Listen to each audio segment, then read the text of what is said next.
of Alachua County for February 1st, 2021. Welcome, everybody. Thank you. Everyone should have had a chance to look at the agenda. If there anybody would like to add anything to it. And if not, I actually have a topic, and I don't know, Gina, if it's something we could add or just bring it up, but it's in reference to the Artists in Motion with WRUF. I do have something I want to at least share.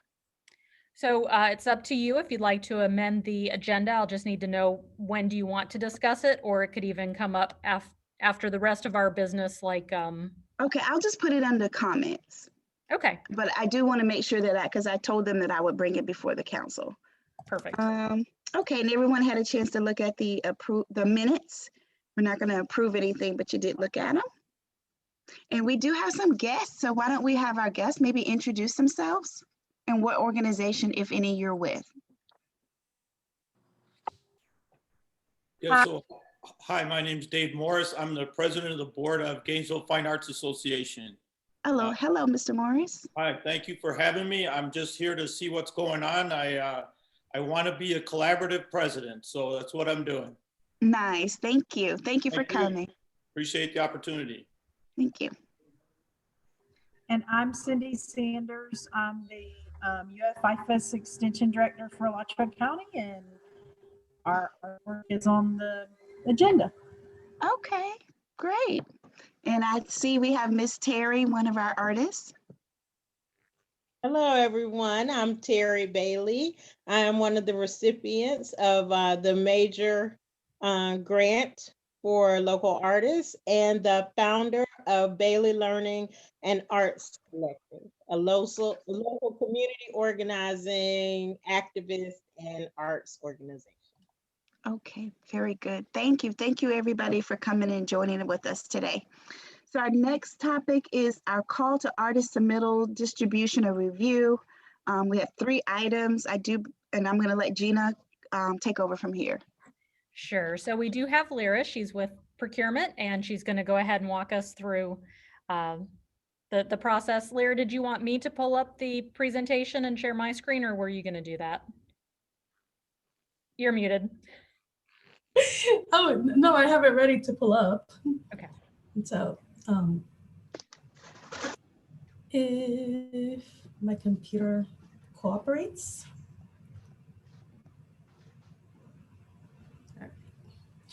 All right, so good evening, everyone.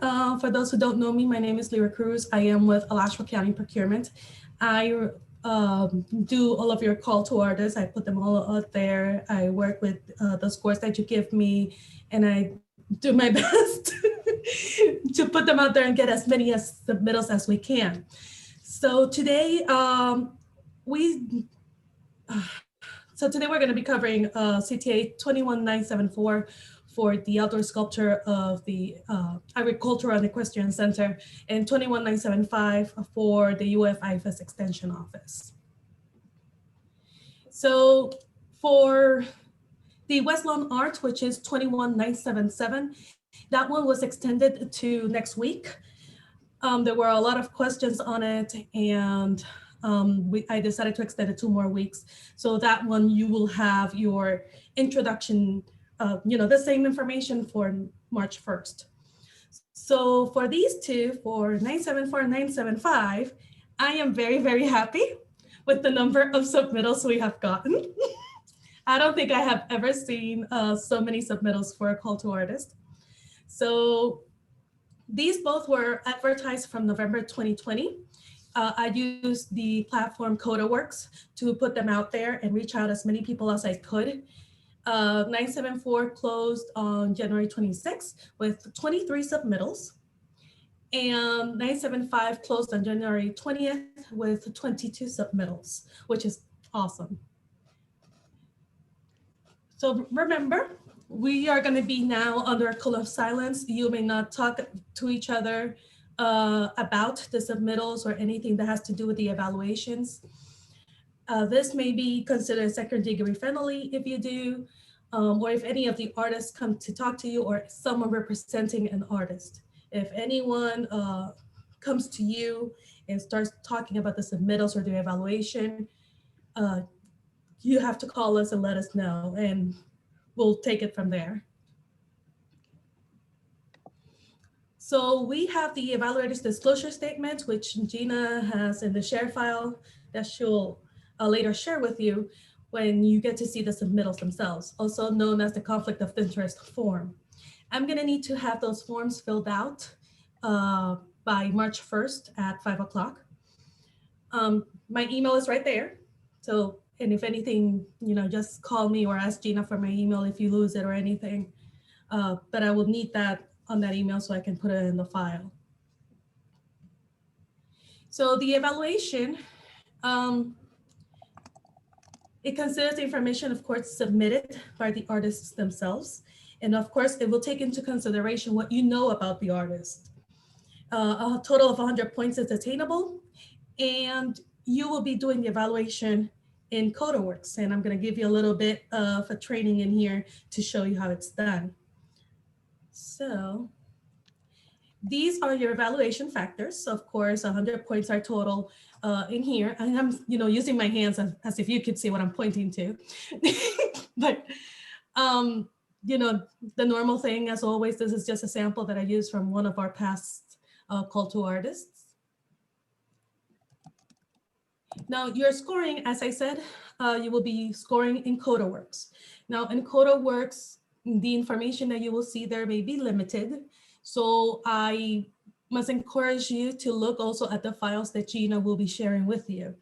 I did give the chance to the artists to submit any supplemental information via email to me, only because they felt that CodaWorks did not give them enough space or did not prompt them to add certain information. So I told them in one of the addenda to email them to me. So just so you know, you have to be to look at those as well. So remember, you have to score each evaluation criteria for each of the submittals. You cannot give a 0 unless you decide as a group, which you will have a chance to do. I'm gonna need a written explanation as why you would score a 0 to any of the evaluation criteria. And that's when the cone of silence opens at the March 1st meeting. So that's the only chance you will have to discuss the submittals as a group. You will be able to change your scores then and there. I will also like to have them prior to March 1st, only because we have talked about using the weighted scores before, and CodaWorks does not have that ability. So I'm gonna have to take that information from CodaWorks, export it to Excel, and do the little magic that I'm supposed to do with it. So just be aware of that. It's everyone cool? No questions? So Lyra, if they need to give you some time to be able to export everything to Excel, when do they need to be done reviewing everything? So I can do that on the same day of Monday, March 1st. So I will have to have that information at least by February 28th. So if you don't know CodaWorks, CodaWorks is a site, it's a platform directed only to artists and of course, people looking for commissions like us. It is very similar to cafe.org if you have ever had a chance to go into Cafe. So you have a lot of calls, you get to create your profile, you get to put out there any projects and murals, sculptures that you have had done in the past, and people can find you in there. So doing that, I also received an email from one of the artists that submitted. Thanks to putting all of her information in here when she was applying for one of the CTAs, CodaWorks actually invited her to be part of their CodaWorks magazine, which is actually very awesome. So I did get questions from an artist in Canada and an artist in UK. I believe I saw both of them that submitted. So it is actually kind of very interesting to see people from outside the country as well submitting in one of these. So once I activate the evaluation rounds in CodaWorks, you will receive an email notification looking like this. You will have your name and of course my name, and you will be able to click on here. And once you click on there, sorry, baby came into the room. So once you click on there, it'll take you to your welcome page. So on your welcome page, you will have welcome and your name. It will have the name of the voting round. And in here, you will have all of the names from the artists and of course, where they come from. And you will be able. Hi, Joshua. Hi, Joshua. Can you excuse me a moment, mommy? Say hi. No. So once you get into the welcome page, you will be able to click on the names and it'll take you to another screen. In this screen, you will be able to see the submittals of the artist. So in here, you will have the artist name and then their contact information. This is all, by the way, at the top of the page. You have two buttons in here. You can view their letters and view their resume if they uploaded it, of course. If they didn't upload, it'll tell you so that it has not been uploaded. So on the left side of the top left side, you will see voting criteria and test. So if you click on here, all of these numbers will be coming down depending on the max number of points that they can attain, depending on the criteria. You also have a space to write your notes. Bye-bye. Sorry. You also have a space to write any notes that you might need. So if I was able to scroll down on this page, you will get to see at least 5 of their past projects that they have uploaded on CodaWorks. Of course, in here, but in the PowerPoint, I can't do that, but that's exactly what you would see. And on this side over here, you will be able to go from one submittal to the other. So you can go back and forth. And there's no save button. Once you click on a number, it automatically saves it. And once you're done, you can just click on the X and it'll close back up and return you to this page. I know this was a lot of information. Do you have any questions? Was it clear cut? Good enough? Okay. If we have questions while we're doing it, we can just email you. Yes, please do. And if it's something that I cannot help with, the CodaWorks team, Nicole and Lee, they have been 100% in with me. So there's no problem. If it's something that I cannot help you with, then I'll just forward the information to them. Would you mind explaining the conflict of interest form? Oh, yes, of course. You know, when they need to submit that and kind of what does it mean?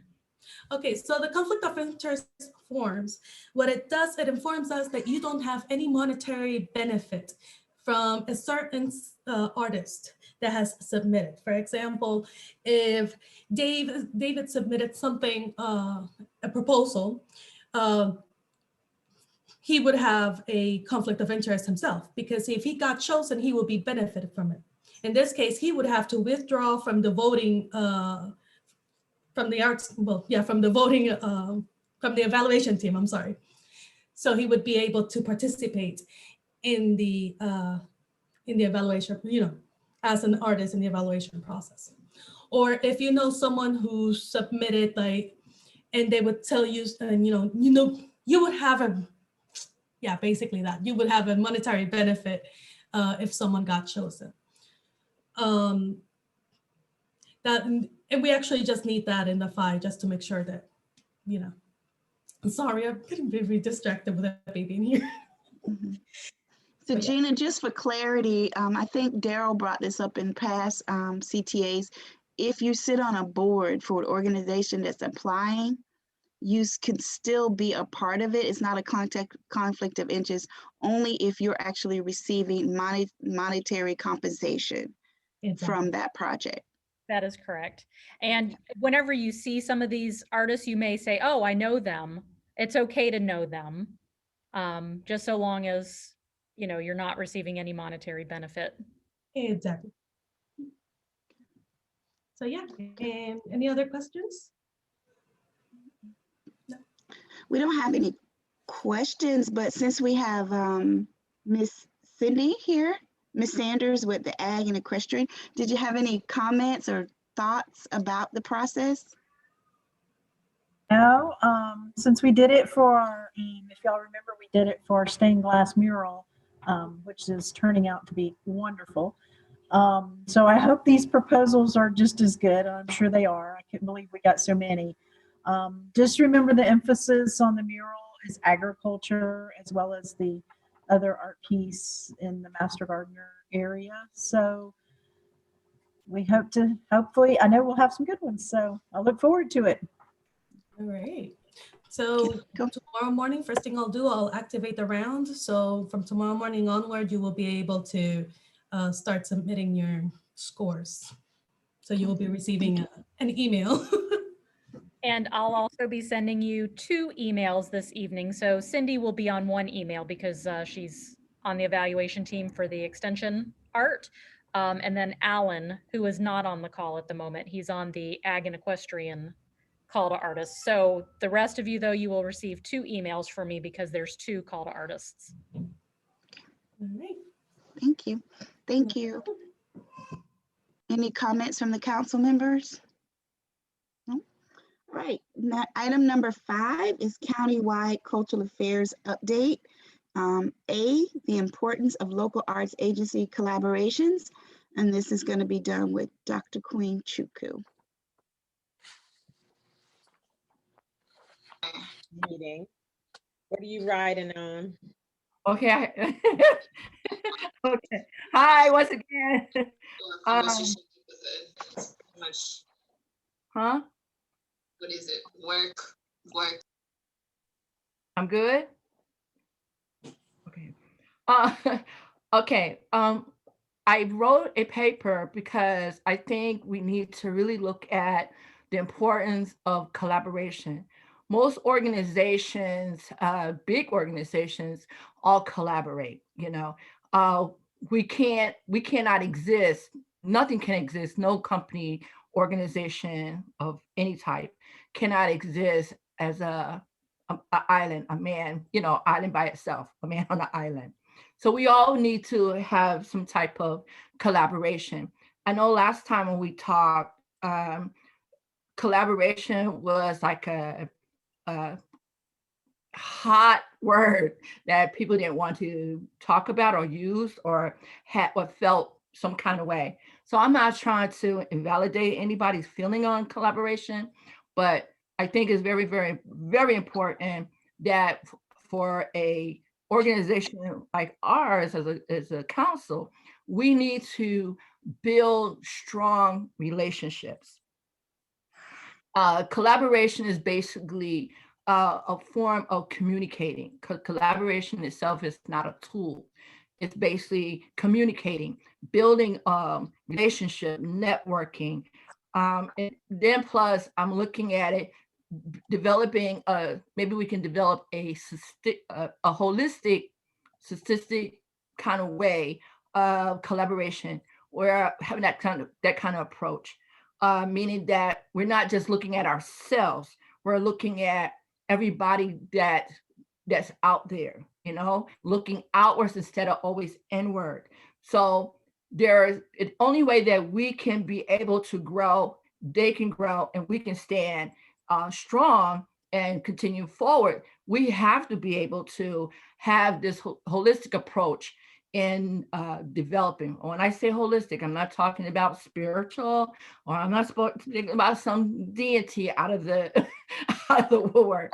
What I'm talking about is that you got, I'm gonna give you an example, like Apple and Nike. They did a holistic strategic collaboration. And that meaning that Nike is still Nike and Apple is still Apple. But they came together and developed this watch, beautiful watch, but it's very like $2,000, but it's expensive.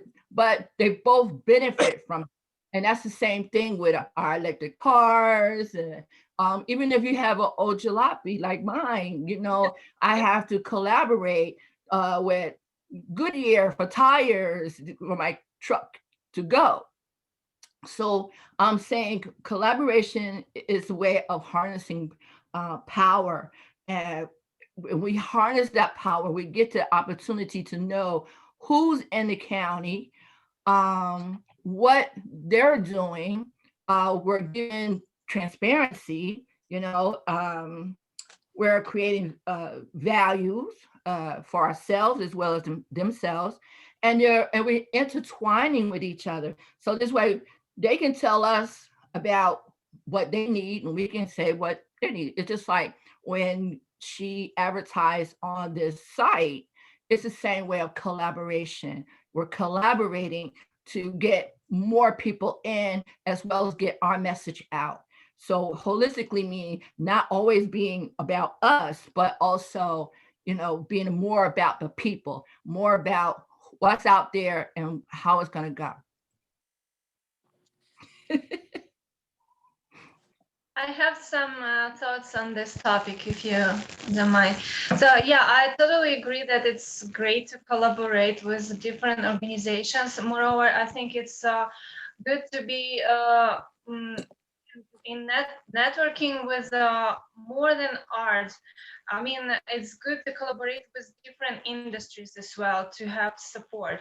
And in order to have those collaborations effective, like you mentioned, Apple and Nike, they both benefited somehow from each other. It's because they both had resources that were needed the other party. So that's why we also have to understand what are our resources, what we are missing, and what kind of support we need and what we are trying to achieve. So for example, if we have some kind of privilege in promotion, right? Because we are the only local arts agency now for Alachua County. Then we have some kind of power of maybe news spread, advertisement, or some other kind of regulations. But what we don't have the financial resources available as, for example, City of Gainesville has, or something like that. So it's obvious that we cannot do something that the other organizations can't do. And also, one of our goals is to support rural places, right? The cities around. So that's why we have to think what we need in order to get that. So maybe we need to collaborate with someone from those cities who can provide us support in the marketing, in the access to some kind of other resources, even though it's just media or connections. We also can collaborate with private organizations who could also support us financially or in any other different in-kind ways. Yeah, and some of the biggest problems, I think, for Gainesville artists is the lack of artistic opportunities and the low fees for artists in general. So wherever we have schools, except of these sculpture schools that have really nice budget, we normally have payments maybe $400 or $500 for a mural. And it's really little if you count how much the paint cost and the other supplies you need, and the ladder and insurance because you may fall down on the or some other issue that may happen. And I think this is real problem. So we probably could think about that too. So that's my opinion. But thank you so much, Dr. Queen. I really like this topic. Thank you. Well, that's why I suggested that we as we come to our table and we develop that holistic, strategic, collaborative plan approach. So that way we can do what you're saying, and that way we can have all these tentacles that goes out to all these small pocket rural areas as well as the larger cities and whatnot. Because that way we get a chance to see how they feel, what they can offer us, and vice versa, and then we can collaborate on the same project probably, of some kind of way. You know, I look at just like the state directory. Thank you, Miss Gina. We got there. I saw it today. we can, they can put us on their listing as we can put it on ours, and so forth and so forth. I'm good. Carol, you're muted. Any other comments from any other council members? I don't know how feasible it would be or anything like that, but you know how Gainesville has the Arts and Park Foundation that assists with fundraising and things along those lines. Is there a way to do it for the other municipalities as a group or as a county? Well, go ahead, Gina, then I'll tell you my thoughts, because I actually met with the city of Gainesville, so I want to give that report after you guys finish. So actually another council member had mentioned a 501c3, and it really depends on what the goals for everybody are. So in my opinion, the same group cannot sit on the board of directors for a 501c3 with the exact same mission. It would need to be different folks. And so at some point you would need to decide, is it more valuable to you to be an arts council member or to be a member of the 501c3? The benefit, in my opinion, is that they have an opportunity for fundraising and for grant opportunities. Now, the county also has opportunity for grants that maybe 501c3s don't have access to. So it is really nice to be able to leverage. It's like, wow, this is a great grant. We're not eligible, but you are, or vice versa. They're eligible and we're not, whatever. But anyway, some things to just keep in mind that, we would have sunshine issues, and it really wouldn't make sense to have this exact group be a 501c3. I would dissolve one or the other. Okay. So I think Dr. Queen, I was probably the most vocal about this last meeting. And I agree with you about the importance of local arts agencies. And I think there's a couple things that I want to talk about. That's one, that we're a council. So just like, for instance, you may have the Marion Cultural Alliance, or you have the Brevard Cultural Alliance. Those are alliances. Those are nonprofits. And then there's that's their entity, that local arts agency, like you said, could be given to a government entity or could be given to another nonprofit organization. I felt like, and I still feel like, we as an arts council have to clearly define what our goals and missions and objectives are. And then I'm not opposed to collaborating with the University of Florida, with Santa Fe, with the Gainesville Fine Arts Association, with other organizations to achieve some of our goals to serve the arts throughout the county. But what I did say is that I feel like we need to be very clear about what our goals are. The other thing, I did meet with Russell Etley, who's the Cultural Affairs Manager with the City of Gainesville, and Leslie Lavendorf. We did a Zoom meeting. And one of the things Russell said that organizations are coming to the City of Gainesville and they're looking for support services. They cannot offer any support services to anybody outside the City of Gainesville because their city manager has said that they have to focus on the City of Gainesville and their project. They're saying they don't have really a lot of money. One of the organizations that they brought up in the meeting that they've worked with when they wanted to get certain things done, like the Doris Barton Gallery inside the Thomas Center, they partnered with the Arts Association. So the Arts Association was able to get the Doris Barton Gallery named. Those are things, I think, when you talk about collaborations, if we clearly define what it is that we want to do as a council and what is our job as a local arts agency, then there may be opportunities to partner. And one of the things they used the Arts Association for was to be a pass-through organization. I don't know if the county allows us to partner with another organization so that organization can be a pass-through. So the only way that would matter is if there's grants out there that only a 501c3 could apply for, then we may have one or two organizations that we could put a call out that we could partner with the Gainesville Fine Arts Association and to support them to, are you guys the one to do Art Walk or the Thornbrook?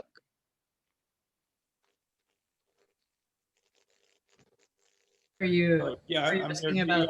The AAAC is the ones that do the art walk. That's Frank Curtis and his group. Frank, right? Yeah, because he was the one I think that was at the last meeting. So I support the idea of collaboration. I think it's very just important that we define what we are as a council, what our objectives are, and then we can develop how we're going to achieve those objectives. I would like for us to maintain our local arts agency designation and then come up with some really nice projects that we can do. We could do those in collaboration with someone so that we can apply for state funding to support, to fund the local arts agency. Because one of the things that the city of Gainesville said to me was when they lost that local arts agency designation, they lost over $100,000 because they lost staff, they lost program money.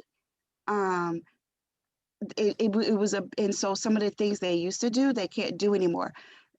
The county has that local arts agency. The county had it all along, but partnered with the city of Gainesville to do it. So the county said, now we're going to do it. In the future, the county may decide that, you know what, let's give the local arts agency to another nonprofit. Those are always things that could come up. But if we're not going to go down that road, we can have relationship building. Yes. Okay, when I say collaboration, so you're saying partnership, and I'm not saying partnership. I'm trying to explain to you, collaboration is not partnership. I'm not talking about partnership. It's just like, do you know what's happening in Williston? Do we know what's happening in High Spring? Do they know that ACAC exists? How that when I say holistic, strategic, collaborative approach, this is what I'm talking about. I'm not talking about partnership. I'm not talking about exchanging any money. I'm not talking about sitting on anybody's board. I'm talking about friendship, building a relationship, learning what these people need. When I say holistic, I'm saying we're not just, why we're going to be an island, then we just say we're an island. And whoever just wanders in, just wanders in. So then, you know, we go through all these process of trying to, well, if we're not getting people to come in, we're not doing, I thought we was here to serve the county.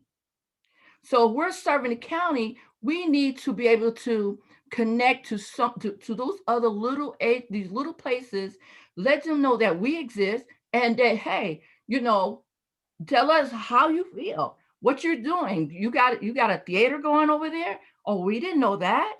You know, when did you have it? Why do you have it? How do these people feel? You know, and then like when Miss Gina send out things and say, oh, share. We have places to share the information too. But as of right now, we really, to me, we're just stagnant, you know. And then plus the county is very diverse. We're not reaching out to these people. So right now, how I see it, you know, I think the word collaborative is confusing, because that's why I'm saying holistic, strategic, collaborative approach. That means reaching out outside of ourselves and seeing how these people, who these people are, how they're feeling. Do you know this? Do you know that? That's all I'm saying. But I get you. I would just name it networking. Why don't us just get... That's what it is, basically, right. Collaborative is another form of networking, right? Thank you.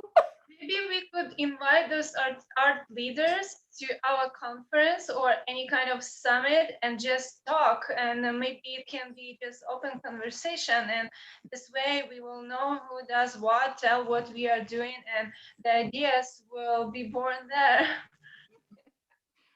I agree. Thank you.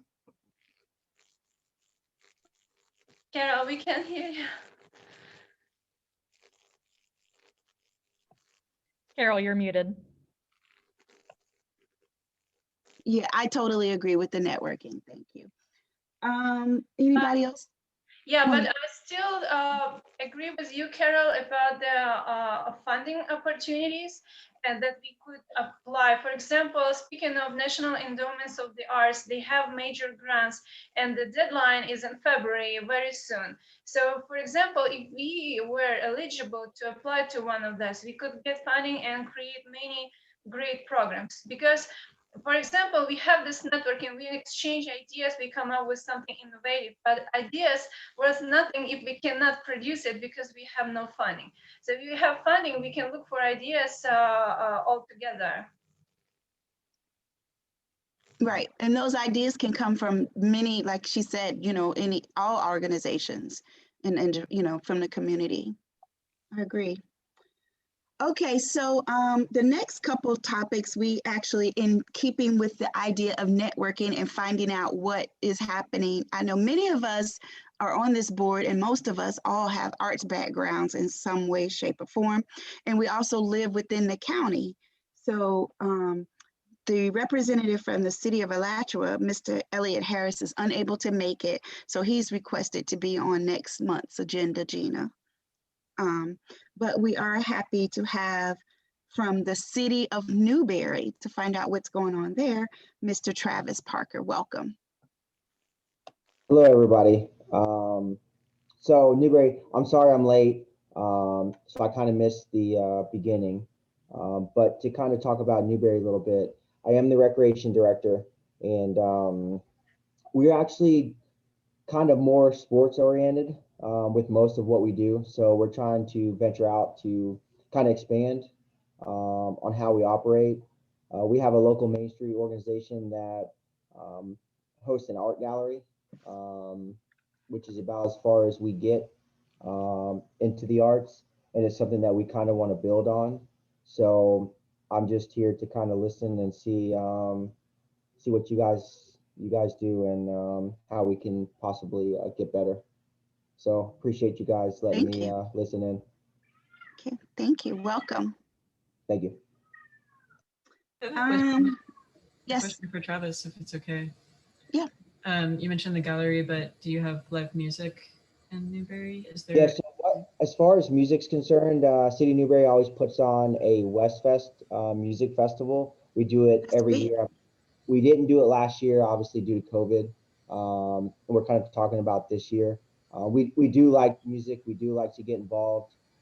It's something I believe that Newberry's passionate about. We actually have a ton of people that really want to make that work. Actually in discussions now with the group, possibly to put on some events at a couple of our facilities. So we are more diverse in the music area. Something we just want to get better at. I think you guys had Sister Hazel come through, not recently. We did. Yeah, so Sister Hazel did a concert in Newberry. Yes, ma'am. We did a Sister Hazel concert. It was a drive-in. It was successful. It kind of got everybody out, during quarantine. But that's something that I think we're really good at as far as music, but it's everything else that we want to improve. I heard rumblings that venue, the Quarry, where Sister Hazel performed, might become a regular venue. Is that a thing? So it is a thing. So pre-COVID, Pat Post, who's the owner, they did a lot of work out there. I mean, it's amazing. It's basically an old mine, has a ton of different shelves in there. They brought electricity to it, water, and something they wanted to turn into more of a concert venue, but then also they could host festivals and those kind of things. And, I think that if COVID had not happened, it would already be done. But since that time, it's kind of stopped. But I mean, the owner is still really willing to turn it into something special and something that the city of Newberry obviously would be really cool with. So. What was the person's name who owns it? Pat Post. Pat Post. Cool. Thank you. Yep. Before we leave this this area of countywide cultural updates, could maybe, I know you're not on the agenda, Mr. Morris, but maybe could you give us an update of what's going on with GFAA? Yeah, I'd be happy to. I'd like to jump off of some of the collaboration conversation and just reiterate that I believe that all starts with friendship and partnership. I mean, you collaborate first, you build a network, you meet people, you make friends, and then from there, partnerships are developed. I understand clearly the need for funding behind some of that, but I don't know that it's a prerequisite. I would hate to see funding get in the way of any future relationships that GFAA might build, if that makes any sense. So let me ask a question. Since we are a fairly new council, I think we're in our third year, where do you, as the president of your organization, where do you see, what would you like to see us do? Or how could we help you? Or what do you think you could do to help us? Wow, that's a great question. I honestly don't have an answer for you. It's one of the reasons why I'm here. I'd like to know what you guys do, what resources would be available to GFAA, but in the same breath, what can GFAA do for you? That's kind of what I want to see happen. We're always looking for funding. We are a 501(c)(3) and we're always looking for funding. We had a pretty successful year last year in the pandemic. I was vice president last year. And had a surprisingly good year in terms of helping our cash reserve even in the pandemic. Part of that was due to an endowment, but it just is probably, it's one of those things that keeps me up at night is the funding piece. In 2023 is our 100th year birthday. And we want to make that a citywide, countywide, year-long celebration. If we're doing some historical research right now with some old materials that have been handed down and stuff that was in storage and all that, and we think we may be in 2023 the oldest art association in the state of Florida, and that's probably something to brag about, especially if we're connected to other associations, connected to this council, et cetera. So we're really excited about that. We've just instituted a scholarship program for exhibition fees and membership fees for people that are in trouble. We are going to be redoing our website. I've been in technology off and on for the last 40 years, so we're playing around with bringing the level of our website up a little bit. We pivoted during the pandemic to virtual exhibits. We basically have a monthly exhibit and based on a different theme. We're planned out about 14, 15 months right now for what we want to do. And we used to have an Art Walk reception every night of Art Walk, and that was when we kicked off our new exhibitions. So when COVID hit, we pivoted to virtual, and now we actually do both. We just reopened in November with limited hours, and we do both physical exhibits and virtual now. And we'll probably run two kinds of virtuals moving forward with separately themed stuff just for virtual exhibits, and then we'll always run a virtual of what we have in the bricks and mortar too. It's been a busy year. We also took over that building that the gallery is in. We used to be sublessors, for lack of a better term. It was really loosey-goosey. It didn't work out. And Liquid Creative was the marketing firm that was in there. They moved out in the pandemic, and we negotiated most of last year to make sure we maintained that building. And we just signed the lease in January for it. So we're really happy about that. So there's a lot going on. Where is the building located? We're at 1314 South Main, just down from the Cade.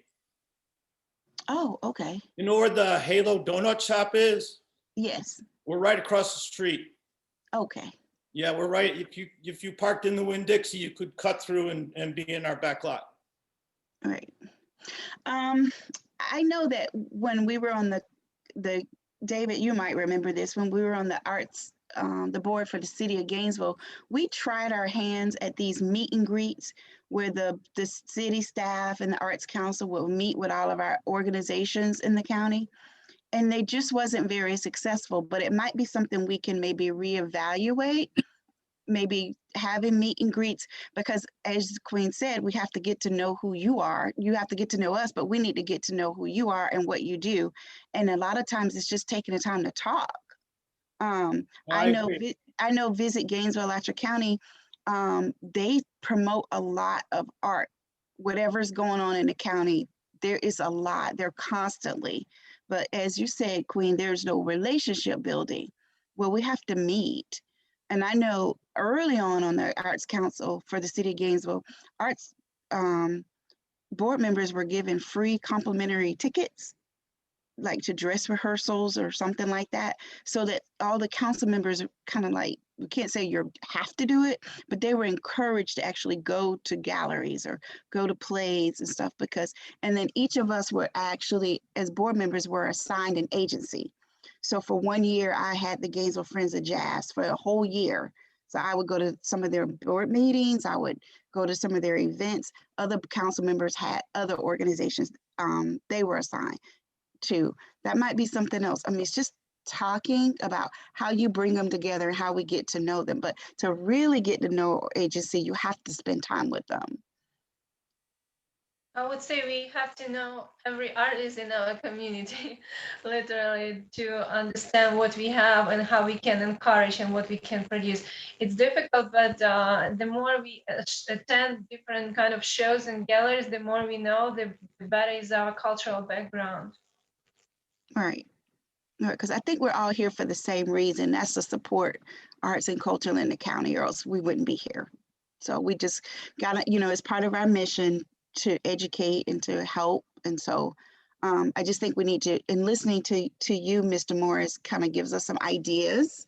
Because as you were talking, the first thing came to my mind was some of the things I remember we did in the past. I don't know if it'll still work now with COVID, but I know that Artist Conference was supposed to do that, be a way to bring all the organizations and artists together under one roof.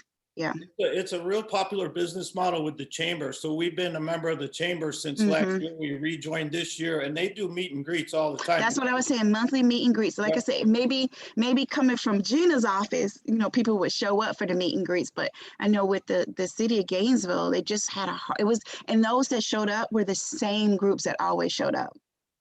Because we're always bumping into each other. So you're just like us, how do you get new people? And they found out that the people that mostly showed up were the people that they gave grants to, so those that were not part of the grant cycle hardly ever attended the meet and greets. Yes, ma'am. Miss Dr. Queen. Probably is because if you're not having, if you don't really have an outreach plan to other places, then you're going to always get the same people coming to the events, the same people, because you're not outreach. So maybe that's something towards our plan, our strategic plan. Maybe we need to develop a outreach program, how to outreach these other people. Because once again, it goes back to collaborative, reaching out to these people, finding out what they do, how they feel, and whatnot, because maybe they can't come to some of those meetings, but we know they exist. Okay. All right. Any other more comments in this section? I just wanted to ask Mr. Morris a question. I had seen on Facebook that there's a mural scholarship or something like that. I shared it a couple of times, but I think the deadline either just passed or is about to pass. Can you talk a little bit about that? Yes, still going on? Our gallery manager, or actually we call her the operations director now, she just sent an email to our selection team of 4 people. It closed on the 31st, so we'll be making that selection within the next couple of weeks. That ended up being a donation. We got donation money specific to doing the new mural, so we thought that was pretty cool. We got $1,000 for it. And is there plans in the future, obviously, if you get donations and what have you, to do scholarships for that type of thing going forward? I suppose we could. Yeah, right now we're just doing membership scholarships and exhibition scholarships. And if I'm not mistaken, one of them is geared towards a student crowd. But yeah, I think there's always room for other scholarship stuff. It actually ties to our fundraising and what we call friend raising with my fundraising team. You make the friends first, and a lot of ways you do that is reaching out to the community and showing support. We like to live our mission, fostering arts. I don't mean to sound you know, I'll try it about that, but we really like to foster the arts wherever we can. I don't want to put her on the spot, but I'm gonna put her on the spot because we have Miss Bailey on the call, and Bailey has Arts Collective, and one of her, I believe, Miss Terry, why don't you tell us what Bailey Arts Collective does and why you chose that? We do a myriad of things, but in terms of community organizing and activism and collaborations as well. And so we've worked with the arts with GFAA. We've worked with other artists to try to host art exhibits and poetry events and workshops in odd places. Like we sponsored the first art exhibit at Santa Fe's downtown campus. They had never done that before. And we got Tabata Marabu. He was in all three of the downtown Santa Fe campus buildings. And we helped launch a young man's art exhibit career, so to speak.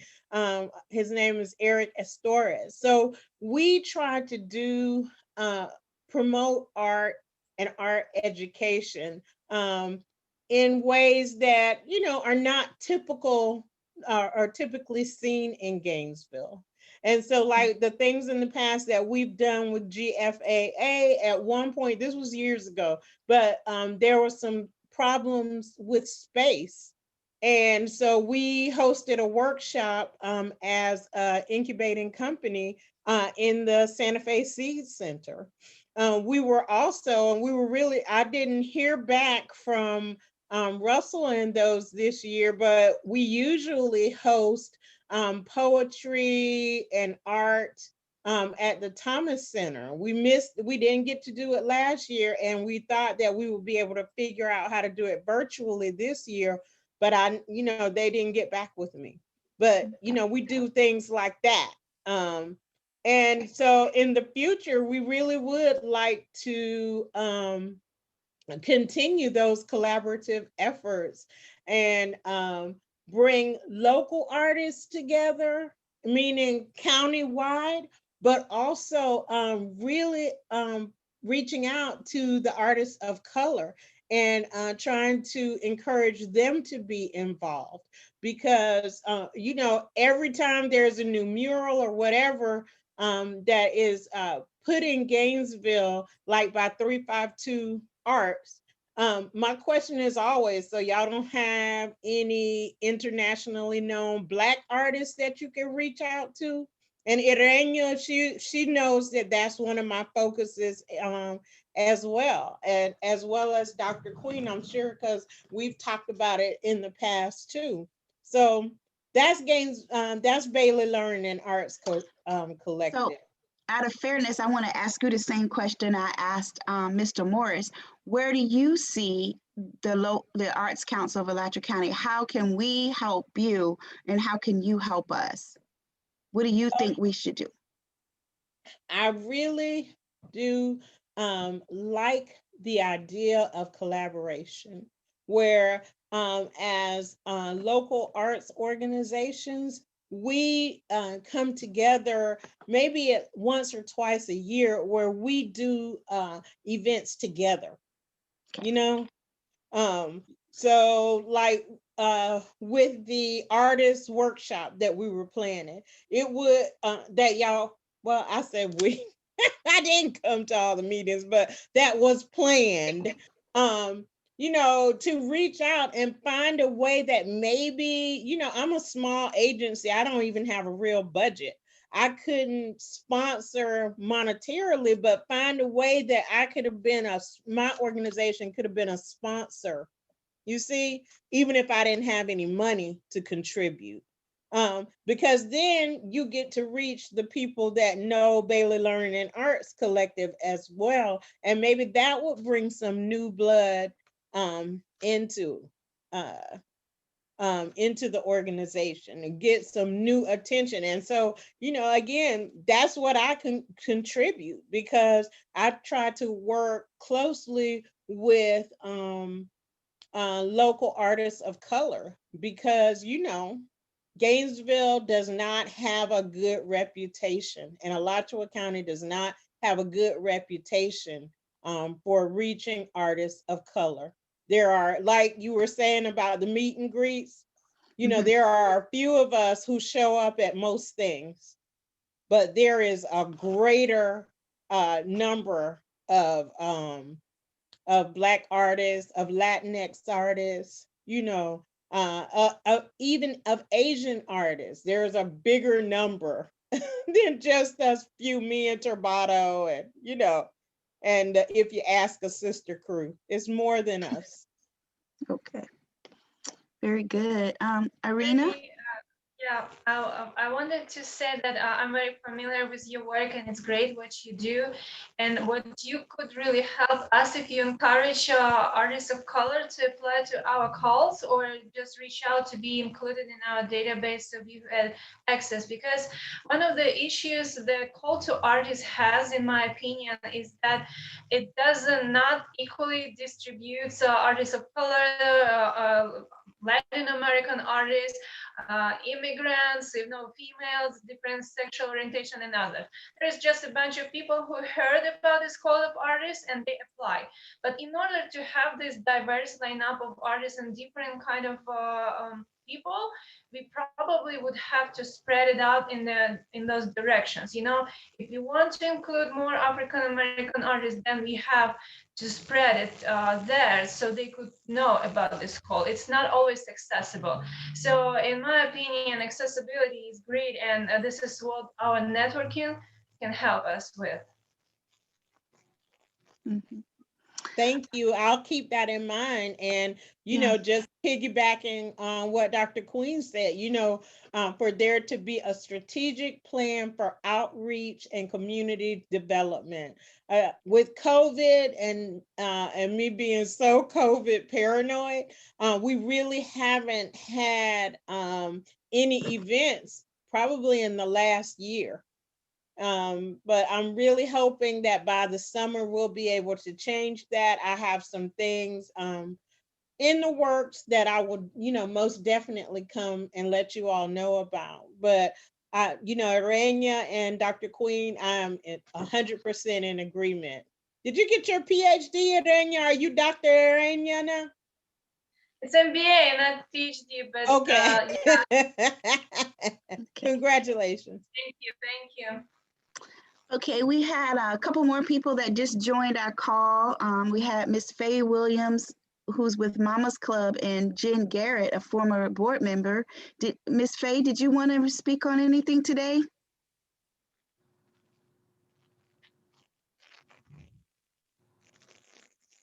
Okay, maybe she didn't hear me. Miss Faye? Oh, hey, everybody. Hey. What was the question again? I just wondered if you had any updates. I know you got a program coming up. Anything you wanted to share with the council? What you would like to see us be doing or not do? Yeah, got a lot of things on my mind right now. Just really, and this has to do with art as well, just really disappointed with the city, with the cultural affairs, with Russell Edlund, with Steve Phillips, because everybody knows that February is Black History Month, and we get nothing. When I say we, I mean Black folks. We get no respect. We get no money. We get no action. We're taxpayers. We live here. We're residents. But every year, this comes up in different ways. The only thing that they put out was that they will have three musicians. And Lord knows I love musicians. I love all music. But Black history is about more than art. It's about our history. It's about our politics. It's about our religion. It's everything. And so I get upset when I see just 3 musicians on, I guess, on a Thursday, and that's it. So what about our children? Why can't we teach art, throughout the month? Name some of the Black artists during Black History Month. And it's not just, it's not about Black folks holding on to this month. It's for everybody. The city is supposed to represent everybody. Our children need to know. We're not trying to go backwards, but that's how I feel about the city. Everything they do is backwards. And so anyway, I'm gonna stop. I'm just really, I've been talking to people all day today. This is the first day of Black History Month. And we should not have to go through this every year. Every year. And I'm just, I can say, let me just say a couple of words about Mama's Club. Mama stands for Movement, Art, Music, Action. Movement, Art, Music, Action. I changed the M. And that means that we reach out to the community. We provide, we had a series, it was called Rooted in Love. And we talked about white supremacy, male supremacy. And we had artists, we had, artists of all kinds, poets, to be part of what we were producing. We reached out to poets from DC. Right now I'm organizing, because the city don't give a damn about us. I care. So I'm organizing Black History events the whole month, starting this Saturday. And I'm really happy that we have the director for the African American Studies over at the University of Florida. He'll be our speaker. We have Dr. Agnes Leslie. She'll be one of our speakers. And we have our poet laureate, E. Stanley Richardson. Y'all may know him. So he's going to be part of it. So that's this Saturday from 4 p.m. to 6 p.m. But the bottom line, it should not be on the Black community to organize, a Black History event. I posted this morning, because Santa Monica, they have much more respect than Gainesville City. And I posted something showing how they use, I think it's called Gainesville Alliance, something. But they, and they have something every day, 27 days, 28 days in February. They have something related to Black history. And we have that same group right here. We spent money for people to travel around North Carolina. I think it was Gail Johnson went up there, brought that group back. But we get nothing from that group. We get nothing from the city. We get nothing from the county. And that is wrong. That is wrong. And like I say, it shouldn't have to be on us, And the only way you can really reach out to people, you have to be out there talking to folks. You have to go out. You have to get out of your office and go out and talk with people. Some of the best poets, I keep telling you, hang out over at the liquor store out east. That's where I go. When I get depressed, I go over there and sit sit with the brothers. Some of the best poets hang out at the liquor store.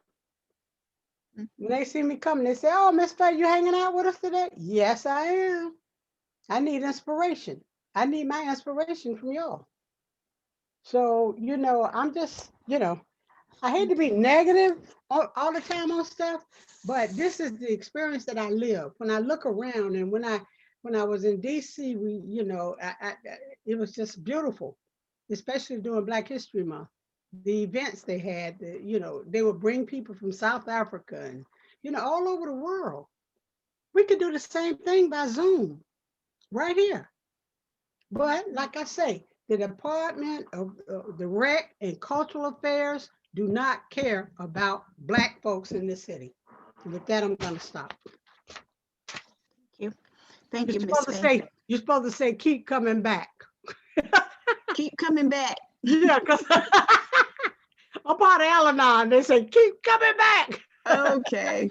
All right, I'm gonna stop. While both of you, Faye and Terry and Mr. Morris was talking, there were some things that came in my mind, guys, that may be ways that we could address. Producing events is one thing. And you and I, us that's in the producing world know that you got to have money to produce events, but we can partner with other people that are doing events. Is it possible, Gina, that we could have for a later discussion, having, not that he doesn't have anything else to do, Mark Sexton actually put together a television show each month, perhaps highlighting some of our arts organizations? Like 1 month it could be GFAA, next month it could be an individual artist. And I know that's something we talked about a long time ago, like promoting the art that's inside the auditorium, but actually things that's happening in the community. So I think that he would be open to that. For those of you who know Mark, he's got a soft spot in his heart for the arts. Yeah. As a matter of fact, he's on our West Lawn Arts review panel. So he will be on this meeting next month. So if you think it's appropriate, I can go ahead and if you could, because I think, just with the artists that are here on this phone call, what if Terry Bailey and GFAA had like a 30-minute segment that they could produce? The county produces it, the county pays for it, and then it runs on our channel 12. And then there's links that the artists can be able to share, and it tells us who they are and what they do. That's something I think wouldn't be too difficult. The other thing, when we first became a council, we had a couple organizations came to us for support letters. I know you mentioned about fundraise, I think grants or funds or something, Mr. Morris, but those are things that we can do. If you are applying for a grant for something else, we as a council can give you support letters. And then I think Ms. Bailey, you mentioned about when we had the conference about being a part of that. And I think we had a relationship with Why Not Theater, but we can maybe revisit that, how we allow other people to be a part of some of the events that we do. So we can support what you're doing, whether you're in Gainesville, Newberry, Alachua, High Springs, the television, and then provide support materials. And then we can come up with maybe 2 or 3 1 or 2 cool projects to do that we can actually these are our signature events. So those are some ideas that I think we could throw out. But the immediate way I think we could help the organizations is to highlight what you do.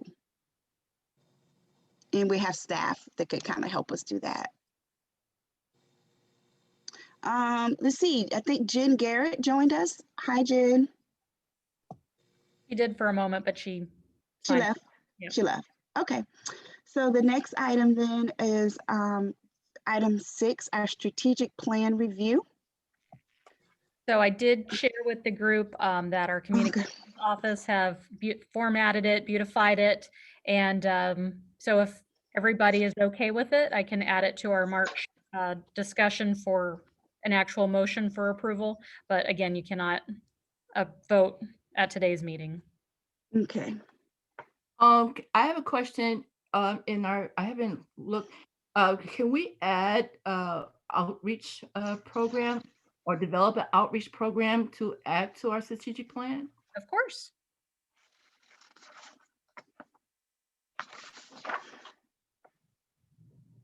I had some questions about the strategic plan. I finally got some time to look at it. Is now a good time to ask? Sure.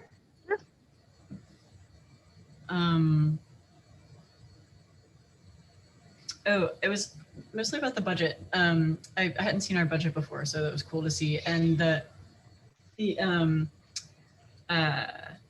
Cuskawilla money, what exactly is that getting spent on? I was just curious. So Commissioner Hutchinson 6-8 months ago had mentioned maybe we should invest all of that money in a really cool artistic sign that's out on 441. However, the scope has not been set, and so that was one commissioner's idea. And how we normally I think you've been here long enough now to know how we kind of work these call to artists that I kind of draft something up. You guys look at it, say yes or no, and we kind of keep tweaking it until we're happy. And then I send it to Lyra and she gets it out. Okay.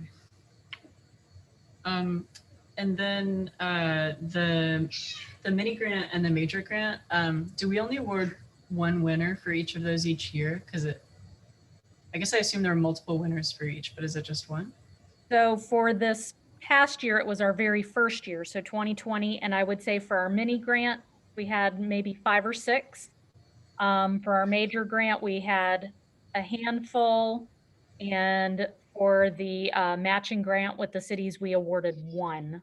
But the thing that concerns me with that is we did award maybe $15,000 or $16,000. And this year, depending on how everybody spends their money, we're not going to have near that much available. So whenever the county took over as the local arts agency from the city of Gainesville, there was about $21,000 that came from the art tag sales, and we get about $3,000 a year, and that's the funding source for it. So at some point, all I'm going to have is $3,000 a year because we will have awarded everything that was in the reserves. I see. So that was coming from reserve. Okay. Yeah. Because in the budget, it looked like just like each year we only had 500 allotted for mini and only, I don't know, about 1,500 allotted for the major. And so I was confused by that, but maybe it's just how the chart was set up. It threw me off. And then I was wondering, I saw that like $800 goes towards promoting those artist tags. How do we promote the artist tags? How are they? What does that $800 go to? So each month that is available, we actually pay for an insert, and it goes in your your tag renewal letter. So if you have a car in Alachua County every single year at your birthday month, or whoever the car is registered to in your household, they get a letter saying it's time to pay however much.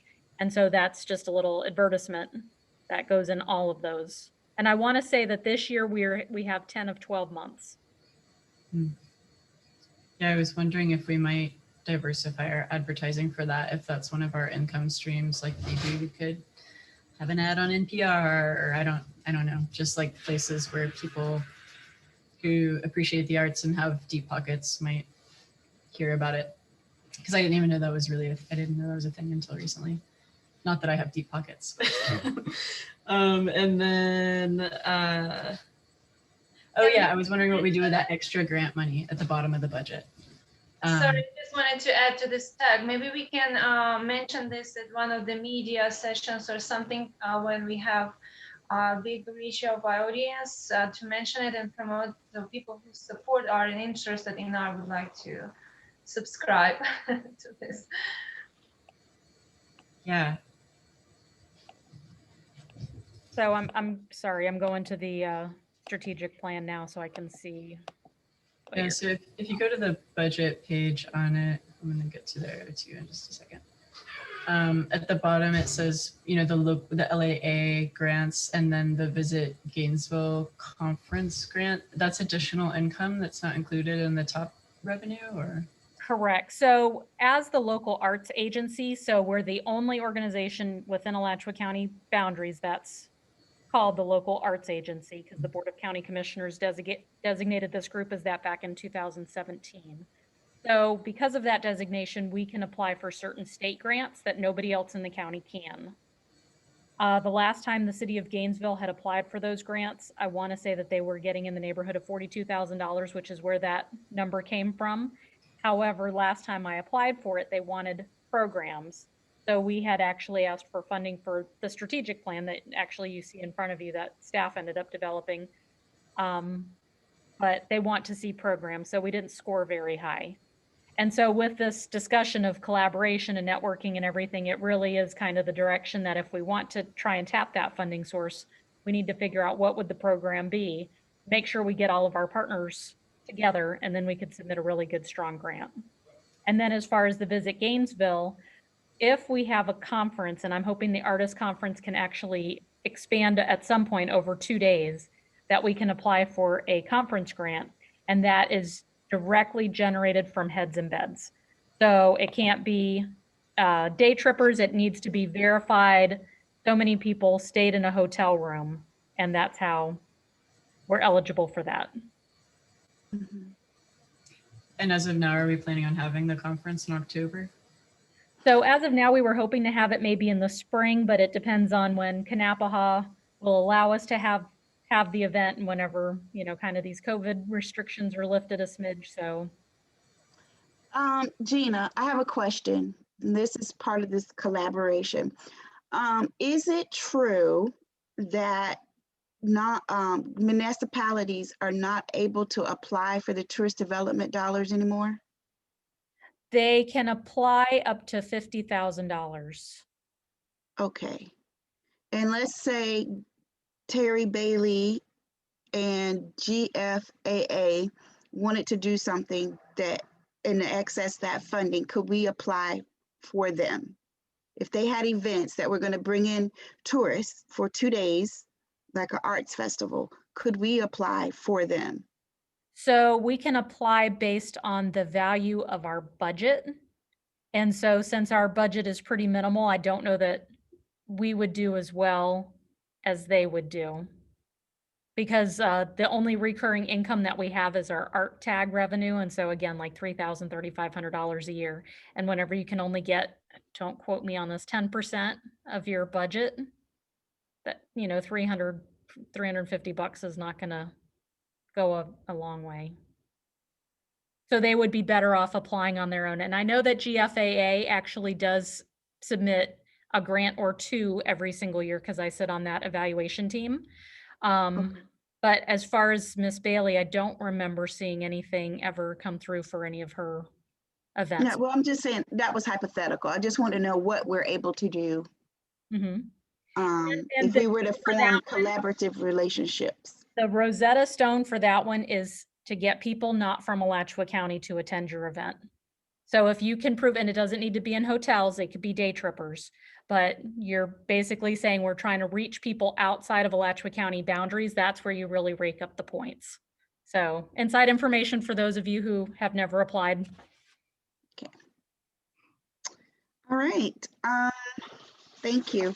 Also, once I met with the city of Gainesville, they did give me their a copy of their 352 Arts Roadmap. And the history behind this roadmap, they actually used local arts agency money and hired a company to develop this.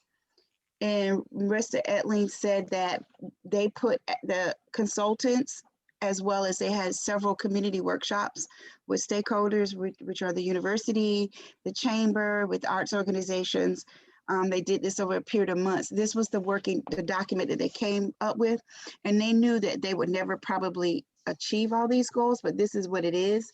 And I thought that so many times I've heard different council members mention Gainesville, and I'm the one that's gonna say, but we have to serve the entire county. I live in Alachua. So maybe there are some things that they're going through their strategic plan right now, and they're taking out of their plan anything that had any reference to the goals of a local arts agency. So one of my thoughts was, let's take a look at and see what some of the goals that they identified, since that was the local arts agency for so long, and see if there's something we want to add to ours, because they're going to eliminate things that they're not required to no longer do, which is that outreach outside of Gainesville. But we do have a responsibility to go outside of Gainesville. And I may have missed it, but I did look at that document and I didn't see any references in the one shared that had anything to do with the local arts agency. So I'm thinking they've already. He says it's in the, oh, maybe you didn't, because he says it's kind of like in the type. You have to actually read and you'll go, oh yeah, that doesn't have anything to do with us. That does. So this is the one they said, but there may be another one.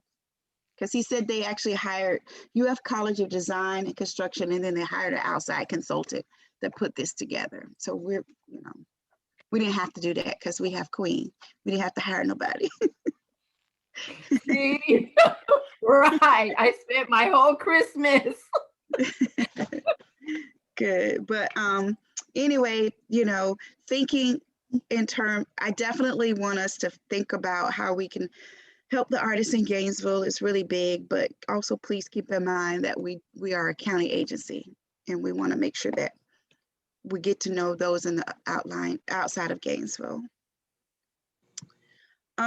Item 7, the $250 million arts funding discussion. Here could be a possibility to do some collaborative work with lots of stakeholders and maybe come up with one cool project, including different people. Some, we've got Newberry on the phone. Maybe we could come up with one really cool project that includes different people and apply for this $250 million.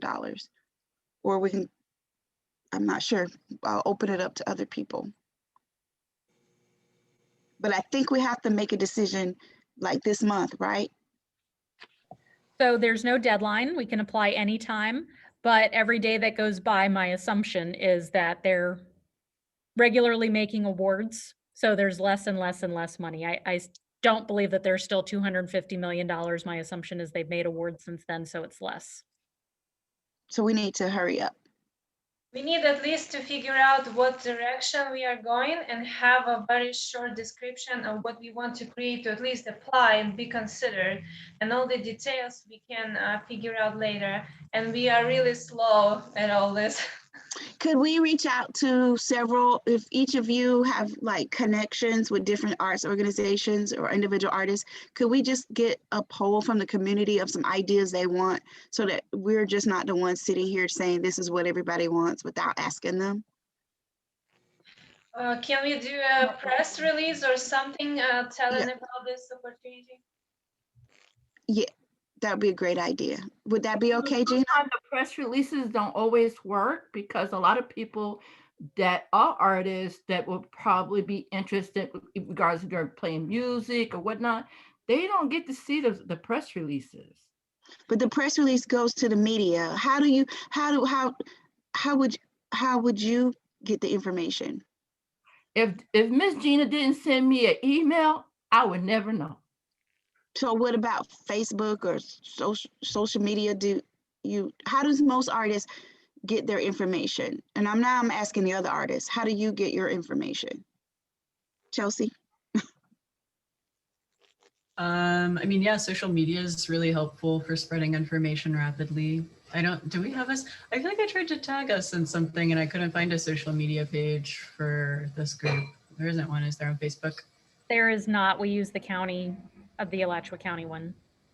So that's part of the issue because most of us are on Facebook, Instagram, even LinkedIn. I'm telling you, even LinkedIn gives some response because that's where I see a lot of call to artists. And like Queen said, we do a lot of email and word of mouth. That's true. I once wanted to tag our Arts Council and didn't find any page. So we cannot promote without having no Facebook page or Instagram or something. It's something important today. Well, we email and Facebook. We have 300 active members and we email each one of them with a weekly blast and then follow up separate blasts. We use MailChimp mostly for that. We also maintain what we call our Wix list because we take names at the door at our reception. So there's actually a 4,000 person list we mail to probably every other month kind of thing. But yeah. I'm not a member of GFAA, but I get your information regularly. So there you go. I would advise maybe do some kind of press release that would tell generally about us, what the status we got now, what we are responsible for, what our projects are, and call to the entire community to maybe send us some ideas on this 250 million project. It doesn't have to be an artist to come up with cool ideas. Sometimes architects or designers or entrepreneurs can come out with cool ideas, like we came out with this, listen to the community. The ideas were very diverse. And then we will go from there and look for artists who can produce it. My 8-year-old son, he had an idea. He said a huge fish bowl on the back of a flatbed truck, and he said, Mommy, everybody can put sticky notes. He likes the different color sticky notes. So he said if we travel all around Alachua County and have people to write their dreams, their ideas, and their feelings and put them in a sticky note inside a big glass bowl. And he said you can put it downtown at the community, what is that? Community thing downtown. I thought it was a great idea for an 8-year-old to come up with. Yeah, I have to say that in the school we studied that people until the age of 11, 12 are much more creative and they lose this kind of imagination after the 11, 12 year. So maybe it's a good idea to reach out to kids. Just one other idea, not to take us back too far, but for community outreach would be if we had a listserv, like using SurveyMonkey or something, some simple free software like that even, and just every time we get applications for things, we add those emails to it. Every time we award something, we put all those emails in, and it can start small, but you get 10, 20, 30 artists and we're emailing all of them and then they're telling their community. Just this group is so diverse right here. If each of us added 10 people, 10 artists we knew to this serve, it would already reach a lot of people. Right. And I did want to add that Lyra does keep our current list. So whenever we have call to artists, if we know about the artist, they get an email right in their box. Yeah, right now we have around 50, 60 artists in my database, especially with the ones that we just received. So if you ever need it, I can just forward it to you at any moment. And if we have artists that we know of, we can get to Gina those names and ask them to please add them to the database. Yeah, no, I always welcome. As soon as I have a new CTA coming out, I always email it out and of course the press releases. And if there's some particular message that we want to get out to artists that's not maybe a press release or a call to artists or whatever, Lyra can provide that list to me and I can email this group whatever it is that we're trying to relay. Also, public libraries is located in every city, no matter how big or how small. Every time I was ever doing a program or something, I was able to put information almost in every library because they'll allow you to put free information there for people to come through and pick up. So maybe that's another source that we can look towards getting that information out there is through the library system. And speaking of collaboration, so probably all the art organizations could help us with just providing suggestions for artists and help us build this one big database of our Alachua County artists. Mm-hmm. So just real quick, to bounce off of what Chelsea said, we have a big push with our social media coming up about share this. And anytime you see something that comes from GFAA, please just push it back out. We're just trying to broaden our reach. I would say too, wherever applicable, we'd be happy to cross post for you guys, anything that you'd like to have sent out to our membership. In fact, we did it today on the West Lawn extension. We put that call out. So we're more than happy to do that. And that's to me just a part of the friendship and collaborating. So please just let us know. I say, let's let him be in charge. That's it. Thank you. Mm-hmm. Works for me. Yeah. So can you maybe, Mr. Morris, get with Gina? Yes. And work out that with the press release and some other announcements. Absolutely. Yep. Okay. All right. Artist conference discussion, Dr. Queen. Yes. Okay. Last time, you had asked me to draft the art conference, and we did, and we kind of took it apart and put whatever together. Talking to a good 50 different artists across, because I'm traveling places, taking pictures in graveyards. I'm going to graveyard sites and taking pictures. I'm meeting people, and they're expressing what they would like to see, to come. Coming to do prototypes and stuff like that. They said they don't see how that will help them. They want to know more about the business of art, like how to sign contracts, how to apply for even for the grants that we're giving, how to apply for certain things. They want to know how to change some of the. I mean, because what I do, I help people now start nonprofit organizations. Some would like to come and find out how, is it feasible and whatnot. They want to know about taxes. Some artists want to know how to price their art.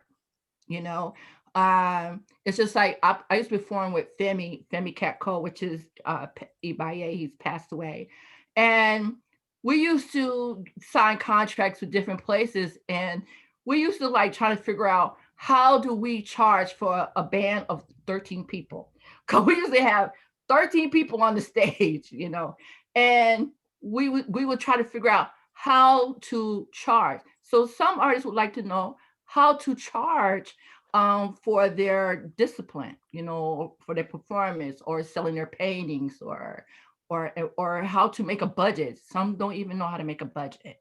So I went back over and I looked at it, and I'm bringing back what was originally drafted on there. Plus at the bottom, you'll see some interest that can be there too. I have something to say about the conference. There are so many great topics that I really would want to hear myself. And when I just started my company, I also had so many questions: how to open LLC, how to sign those agreements. And when I just started, my agreement was 2 pages, and now it's about 18, because every time something is happening and I put it in the agreement. So it's good to have this experience and teach artists. And one comment I wanted to do about the conference is that we have 2 different kinds of audiences. Audiences is artists and organizations that we want to attract, but they have different interests. So artists want to know how to find the jobs, how to do all these agreements and everything, and organizations want to know how to do the grants for nonprofits and all these big kind of problems. So I would do either different sessions a day or different days for focusing on those groups. So people were interested in coming here, but at the same time, we would attract all the all the artists and all the creatives of the community. Because there was some artists that was talking about, they want to know about health insurance, how can they get health insurance? And I guess you have a lot of artists can't afford health insurance, I guess, or they're not working with a company that gives them that. So, there were just certain things that, I had conversations with different people. So I was, trying to bring it back to the table. So when we plan for the art conference, maybe we can look at that. And if we collaborate with different people, some of these people will actually come and volunteer to do those workshops or to talk about those things that we're looking for without pay. Yeah, they can promote their businesses if it's a lawyer or an insurance company. You gotta collaborate. You gotta meet these people. You gotta know them. You gotta hear them in order to be able to fill those slots. When we initially put this artist conference together, we didn't have this many board members. So it's really good to have this discussion again, because now we have some fresh, different board members with various backgrounds. And I also would like to hear to make sure that our different municipalities can tell us what is important to them. We have Mr. Parker, who they support the arts, but they're just not building their arts program. So they may not even know what they need. That's why they will come to us.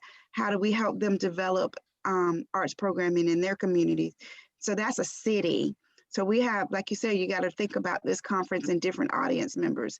Most of the times when I hear you guys talk about artists, I'm thinking you're saying visual artists, but there's theater. So when I talk about artists, I'm talking art across the board, dancing, singing, acting, painting, Right. photography. And then helping, yeah, and I think I like it. I like what you're saying because you're wanting help with education and professional development and giving people practical tools to be successful. But we also want to give them practical tools on how to run successful programs in their in the community, in the county. Yeah, like so fundraising, tangible results of what they're doing. Right. Yeah. Some people need volunteers to come.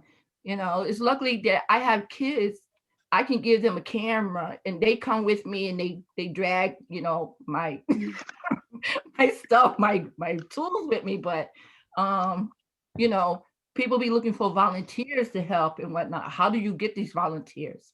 How do you raise money when you don't have money to raise? There's all type of fundraising ways, but so many people don't know how to get that information. But if you have a workshop, you can actually introduce these fundraising ideas to people, which they can probably use to help themselves, as well as find matching money. If they apply for a grant and that grant is the matching fund grant, they know how to fundraise in order to match their grant.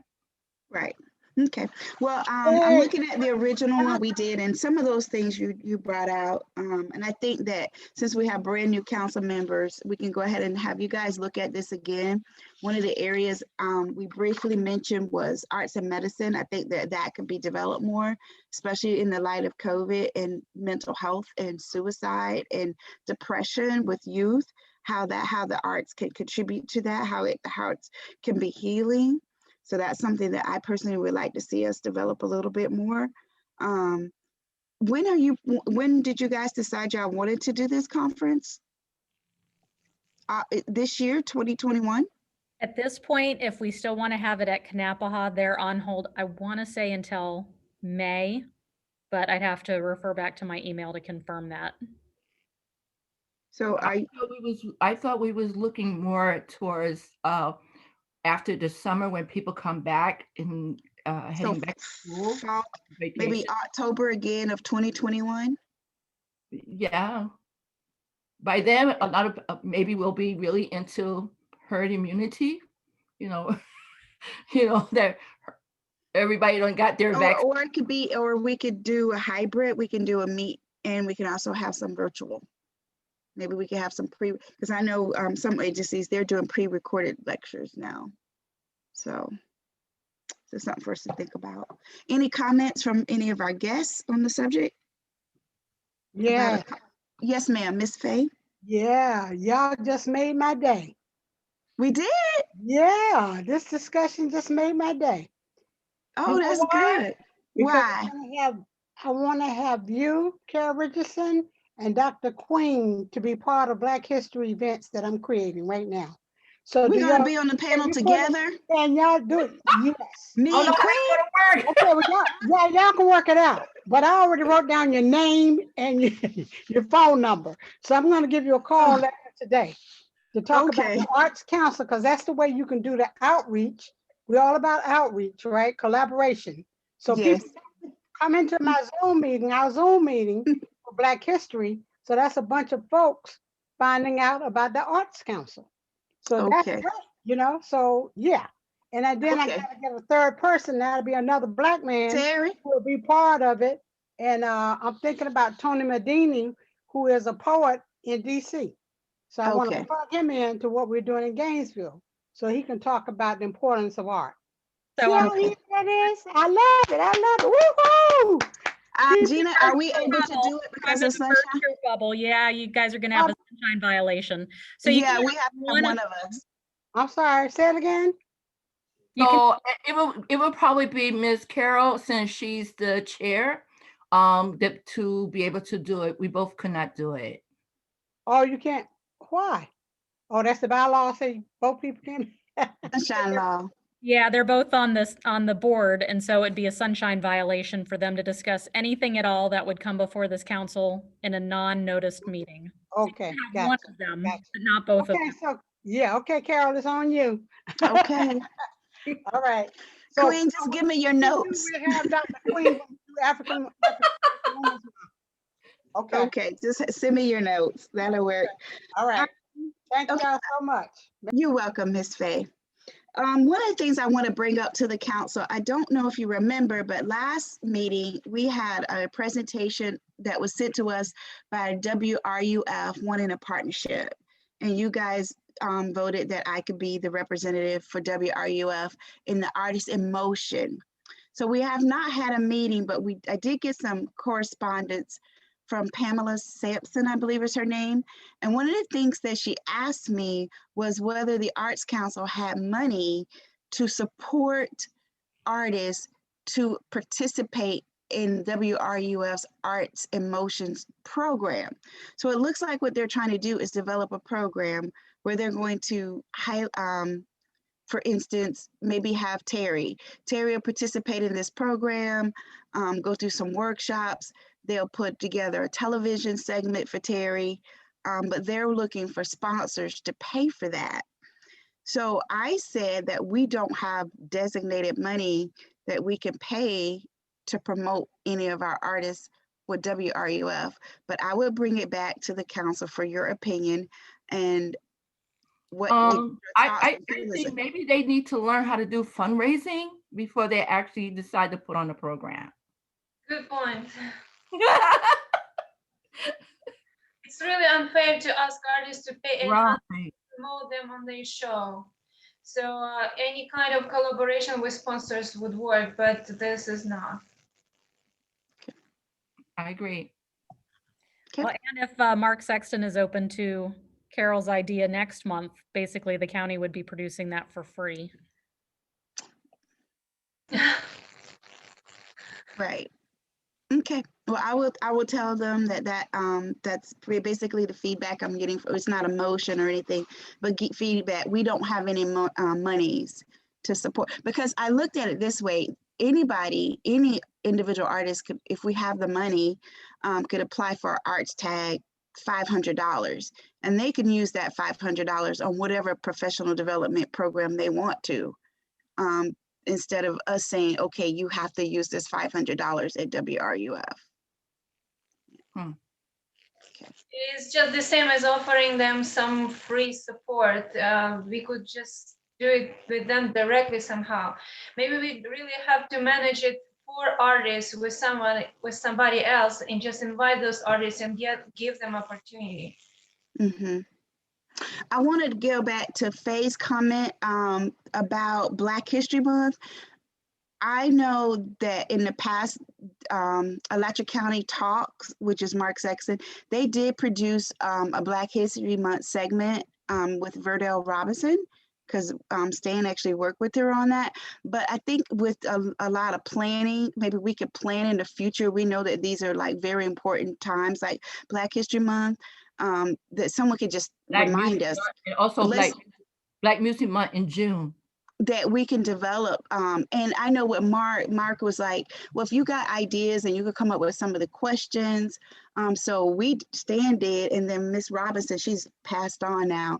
She brought all the material from A.L. Mabane High School and the history of Alachua County Training School, and they put together a beautiful documentary that the Alachua County Talks still plays.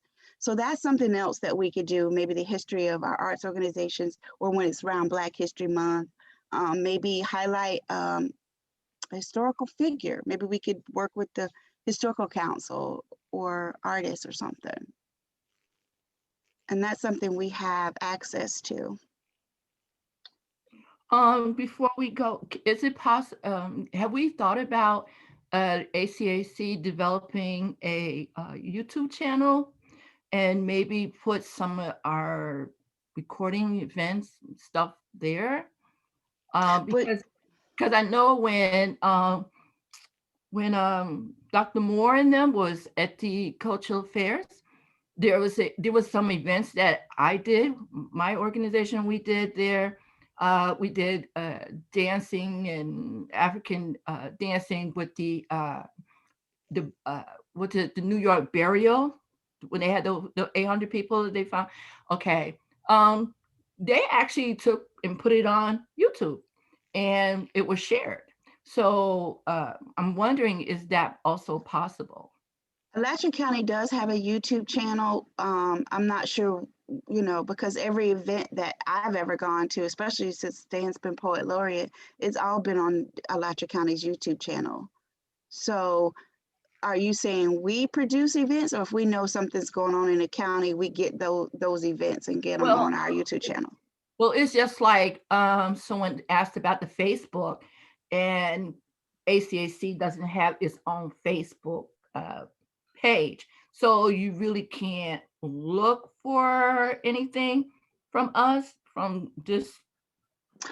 Gina, is it possible for us to have a separate Facebook page? I know we have a website page.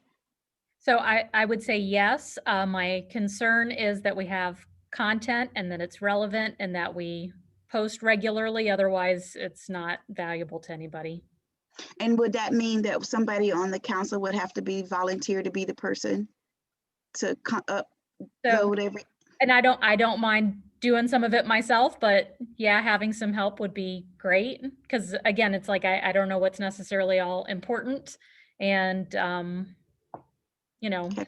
So is there anyone on the council that would like to work with Gina on developing a Facebook page and making sure the content is current?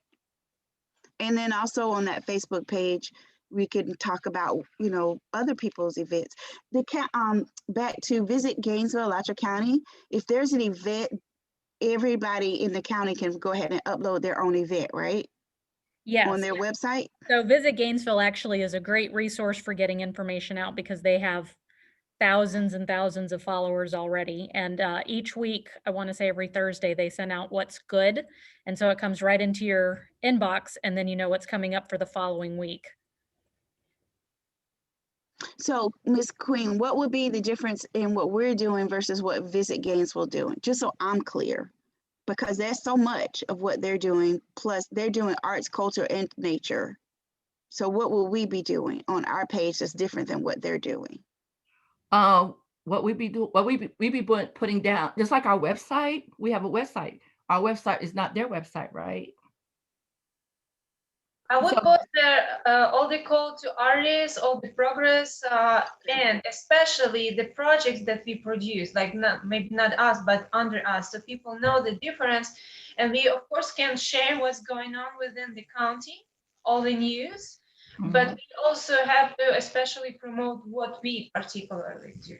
Right, and I guess I say this, but I want to be careful because there's already one that exists. But would you guys be interested in creating our own arts directory, or do we just want to maximize the 352 arts directory? Because there is one out there, but one that we create a directory of all our organizations in the county. I think if we have our own page, I think if we have our own Facebook page, that's one way we can create our own directory. Because that way people come and want to follow what you're doing, and we're able to actually share directly from that page to on our page, So I think that's one way of developing our own directory without using everybody else's directory. Okay. So did I get any volunteers to work with Gina on the Facebook page? Go, Miss Carol. I'm always on Facebook. Gina, I'll work with you. I can help develop it.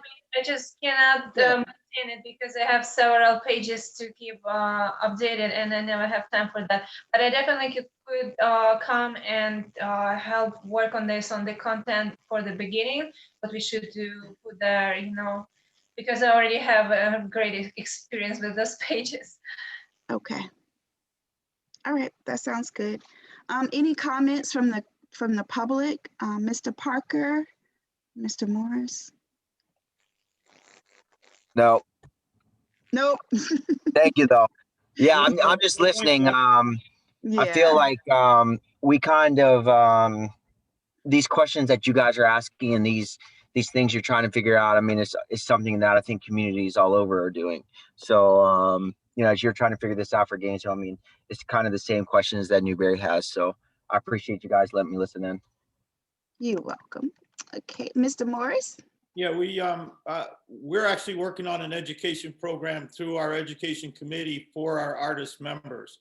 It's a brand new concept. We've got a rough outline, but we agree wholeheartedly with doing something like that. So as far as the workshop goes, I think that's real important. And Facebook, everybody lives on Facebook. I live on Facebook. My partner lives on Facebook. Everybody lives on Facebook. And you really, if you had a secondary page that you had to jump to from the county page, sometimes that's too much for people to track. So I think to have your very own Facebook page is an important piece. And I agree with that 100%. And thank you for the opportunity to speak. I really appreciate it. Thank you. And while I'm thinking about it, I received an email from the Gainesville Fine Art Association that they're interested in assisting with the artist conference. So thank you very much. We appreciate it. Thank you. We look forward to it. Very All good. right. Very And then I think Miss Faye, and I know she's already spoken, but you had any final comments, Miss Faye? Yeah, I got a final comment. Thank y'all for making my day. You're welcome. Thank you. Thank you for being here. Tomorrow, Okay, sounds good. Carol. Okay. Well, everyone, thank you so much. This was a really good workshop meeting, and looks like we're going to have some work for us for next month. So y'all have a great month and a great. Before we adjourn, I need 4 of you to attend in person for our March meeting, and Queen has already agreed to be one, so I need 3 more. I'll do one. Okay, awesome. Gotcha. Thank you. Okay. All right. Thank you. Well, guys, have a wonderful week, a great rest of the month, and that's it. Thank you. You too.